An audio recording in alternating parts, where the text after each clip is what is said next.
Richardson. I'm the head of research at Bancor. Actually, I used to be an organic synthetic chemist and a research scientist. I actually joined the Bancor protocol as a DAO member back in October of 2020. And after collaborating with the Bancor founders and some other community members, the Bancor Foundation offered me a position with permanently leading the research efforts at the protocol. So I'm very excited to be here talking with you today. I'm sorry I can't be there in person, but hopefully we'll have an opportunity in the future to meet each other.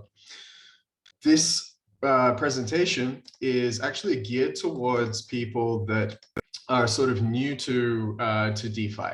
Okay, so I've taken an approach of very minimal assumed knowledge, and I'm going to walk you through some of the things that automated market makers like Bancor do. And I think that this should give you a pretty strong foundation in understanding one of the major financial and economic primitives that are currently operating on the blockchain. So Bancor is an automated market maker. It lives on the Ethereum blockchain for now, but we're likely going to go multi-chain and onto layer 2 relatively soon. And it uses smart contracts and logic called liquidity pools. And so I think it makes sense to begin first by asking the question, what is a liquidity pool?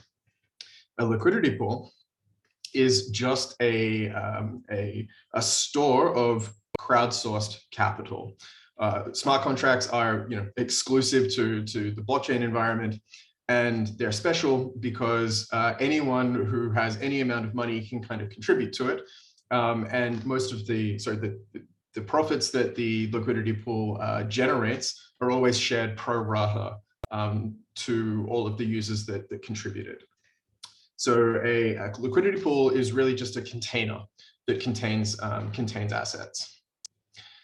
An automated market maker is a much more sophisticated piece of technology. And automated market makers make use of liquidity pools in order to achieve exchange.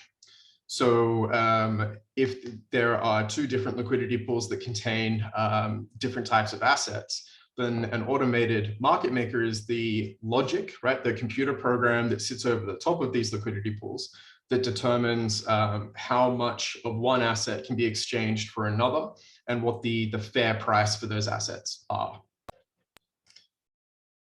And automated market makers have become, something of a Goliath industry onto themselves. Bancor was the first. It had a fairly successful ICO fundraising back in 2017, but since then the idea has been iterated on many times, and it's now one of the most prominent technologies in DeFi. And it's very popular, quite profitable for some. And I think it's becoming, or it's beginning to show us that it has the capacity to really start fueling the world's global financial needs. And the reasons for this is that these protocols, these automated market makers, they are doing what they do despite not having any government or regulatory oversight. And for the most part, they only ever do what its users expect them to do. There are some sort of fringe cases where naive project developers have implemented, less than sound code, or there have been some deliberate scams and other things that have made off with community members' money. But those are really few and far between. For the most part, the oldest protocols like Bancor, like Aave, like Uniswap and KaibaSwap, these are all very legitimate enterprises, and they are continuing to do what they do without anyone sort of policing it, which I think is a really strong indication that this idea certainly has the fortitude to continue. So the rest of this presentation, I'm really going to be taking a deep dive into precisely how automated market makers work. And this used to be a much more simple question than it is. since Bancor introduced the first iteration of the market maker back in 2017, there have been multiple iterations on the idea, and there are now several different flavors, types. You know, the program has evolved in such a way that there is now identifiable sort of species of AMMs, and they all operate according to a slightly different principle. Some are specialized at achieving trades of predictable value. Others are more well suited to volatile asset pairs and things.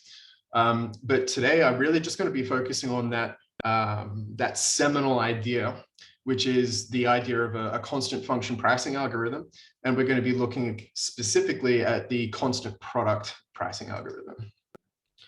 So this is what we call a bonding curve.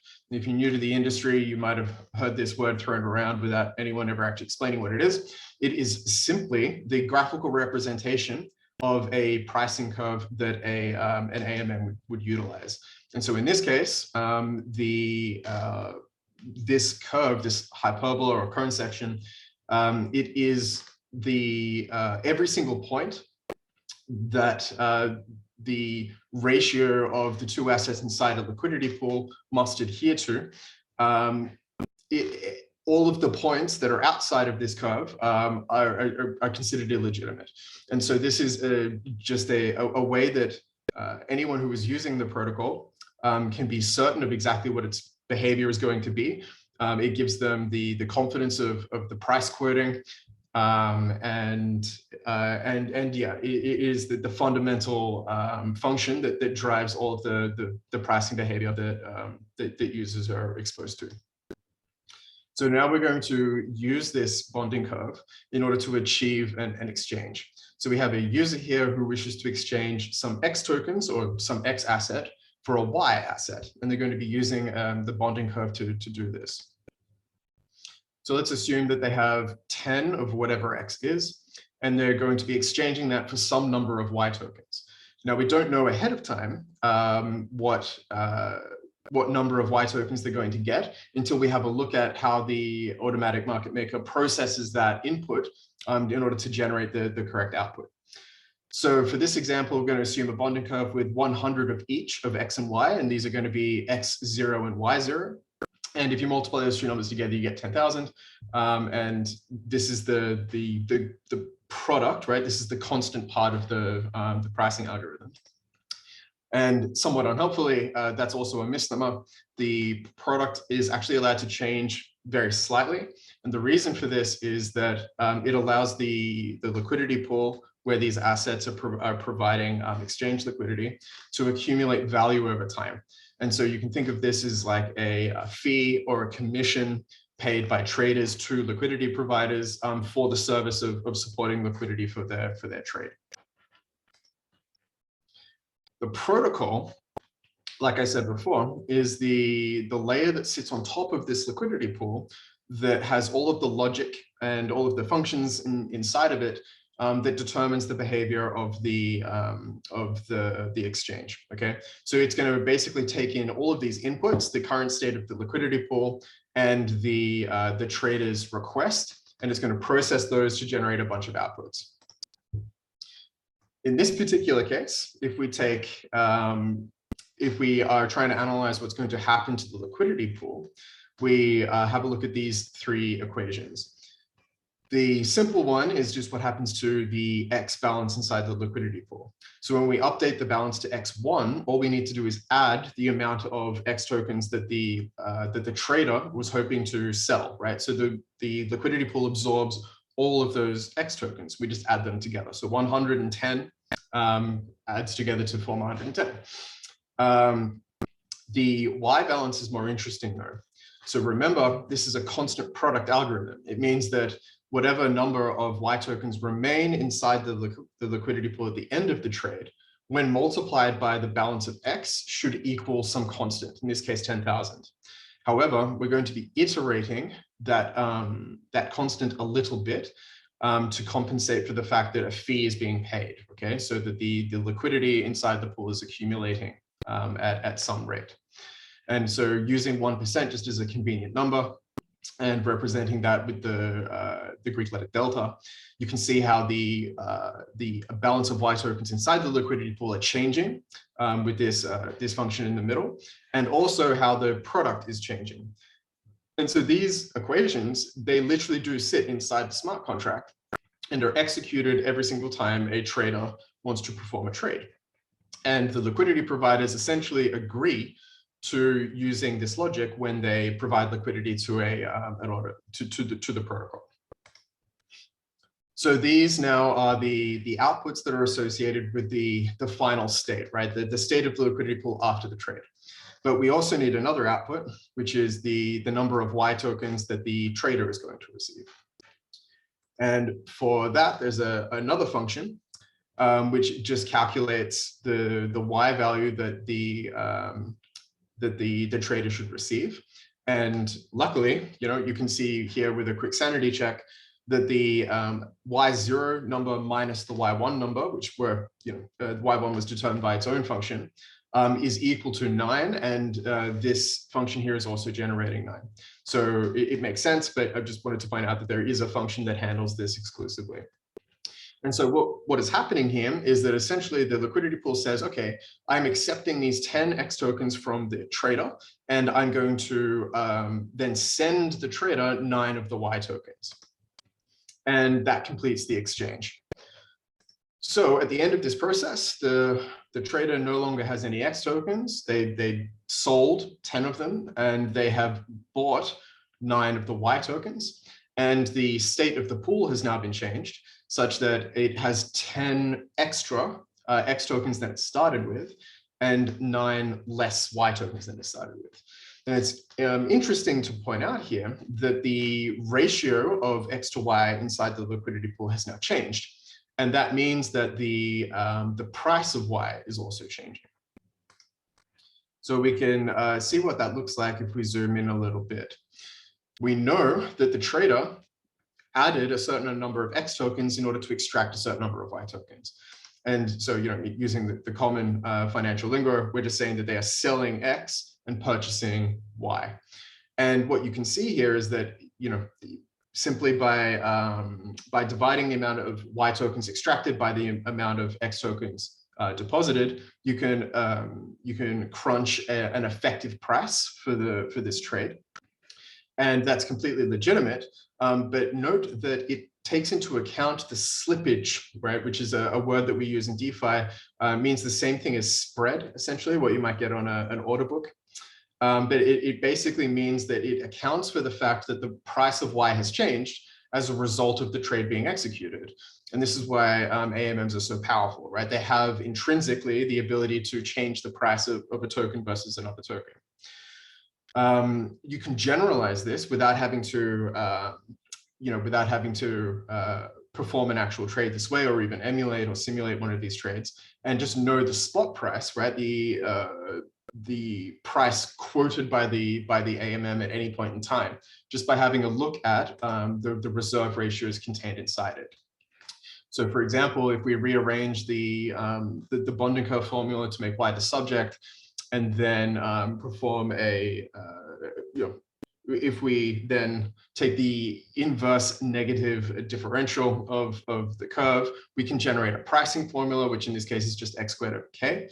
And that is fortuitous because it means that at any point X along the curve, we can know the spot price of Y, which is really helpful. And the reason why this method is so robust for the constant product in particular is that it's asymptotic, right? The hyperbola will never actually touch either the X or Y axis, which means that any ratio of tokens will generate a specific price. So tokens that have a very close price, or a value relative to each other that's relatively close, will sort of sit close together. But then we can also price tokens that have dramatically different values. So for example, we can price something like USDC, which is an ERC representation of the US dollar on Ethereum, versus something like Bitcoin, which is worth now $65,000. So the balance of the assets inside the liquidity pool will always readjust, right, in order to reflect the actual market rate. It's worth noting, though, that in order to achieve this, someone has to trade with the pool, right? They actually have to move the relative ratio of these two assets in order to achieve that price. And that, of course, is performed by arbitrageurs. So this brings in a concept that is extremely important to AMMs called impermanent loss. And we're going to spend a little bit of time discussing it right now. But I think that it is poorly understood, and there aren't really any good reasons for it to be poorly understood. Think of it this way. If you're always trying to drive the price of Y inside your bonding curve to higher values, then there has to be less of Y, right? That is actually what the bonding curve means. It's an inescapable reality of how this pricing curve operates. So as the value of Y is increasing, it means that its relative quantity is decreasing. Another way to say that, it's exactly the same statement, just in slightly different terms. If the relative quantity of Y is decreasing, then that means its value is increasing. What this means is that if there is an asset that's extremely valuable, that traders are interested in purchasing, then as its value is increasing, your exposure to it is decreasing as a liquidity provider. You're essentially accumulating the underperforming asset and selling off the more performant asset. And this is very difficult to deal with. And so I like to think of it as a type of seller's remorse, but in a quantitative financial sense. You can calculate it pretty easily just by having a look at terms that we already get out of the bonding curve. So it's relatively trivial to demonstrate that the automatic market maker portfolio value at any time is always twice either one of the reserves, right? In a constant product, in the standard 50-50 pool, as we call it, you can just take one of the reserves and just multiply it by 2. And the reason for this is that both reserves have an equal value, even if they don't have the same number of tokens inside them. A HODL value means to imagine that rather than provide liquidity with tokens at some point in time, that we kind of create an alternate history where the liquidity provider instead did nothing at all, right? They just held their tokens in a cold wallet or something like that, and didn't provide liquidity. This means that they're not earning any passive revenue, right? So there is no fees accumulating on their tokens, but they're also not exposed to this divergence risk that the liquidity providers on an AMM are exposed to. And so then impermanent loss is essentially the ratio of these two values, and then you subtract 1 at the end just so that we get a negative number if you're in loss and a positive number if you're in profit. You can then take the terms associated with both of those and generate this function, which is a really helpful way to analyze profits and losses on AMM strategies. So the important part here is that the X1 and Y1 values, they increase over time as trade volumes increase on the liquidity pool. So it's possible that even if the prices are diverging, that the fees paid by traders can easily offset the impermanent loss. And for most cases, this is actually the case. The impermanent loss is negligible compared to the fees earned, and this is why AMMs can still be a winning strategy despite the exposure to this. However, there are certain token pairs where the impermanent loss exposure is catastrophic. This can often be heartbreaking because many in the community provide liquidity with tokens that they have a deep belief will outperform the market and don't really realize that they're kind of hedging against it. It's a type of option straddle, if you like, by providing it as liquidity on an AMM. And so as their token becomes performant, they end up selling it off, and that's sad.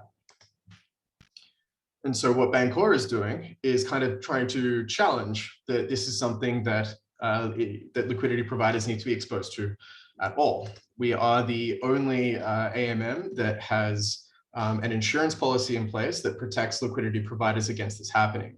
So if you are providing liquidity with a token that goes like 100x in value or 500x in value, which in cryptocurrency is not unheard of, then you are protected for the full exposure to that asset. So even if you had to sell off some of that asset in providing liquidity, Bancor basically has an internal mechanism that refunds you that difference. And we think that this is going to be really important to creating stability in DeFi, and especially the AMM space. This is really deeply important to us, right? We don't think that this tendency for protocol creators to gravitate towards things like leveraged strategies and things to try and mitigate impermanent loss is very healthy. And we already have ample evidence that that these kinds of strategies are having a negative impact on the space. So for example, this is a tweet from just a few days ago where a liquidity provider on Uniswap v3, which is one of these leveraged AMM protocols, actually caused the token price for which he's providing liquidity with to drop considerably, to about 10% in a few minutes. And the reason was that they were forced to withdraw their position as it was out of range, no longer earning fees, and then sell half of that position in order to re-provide liquidity. If they were on a standard bonding curve that was non-leveraged, then they would never had to do that. And so the market would have been spared this effect. So I do think that this is a conversation that we need to be more mindful of. And Bancor will be having it, right? As we enter into next year, you can expect to hear a lot more from us. We are releasing a lot of our internal research now on how different AMMs perform. And the good news is that this kind of hyper efficient, leveraged, risky strategy is not any more profitable than the stable, lazy strategy, which is the one that we are advocating for. And so thank you so much for your time. If you have any questions, I do encourage you to reach out to me. Telegram is the best place to reach me. But you can also contact me at marketbancor.network, especially if you would like to organize a meeting. That's the best place to do it. And please consider following me on Twitter. And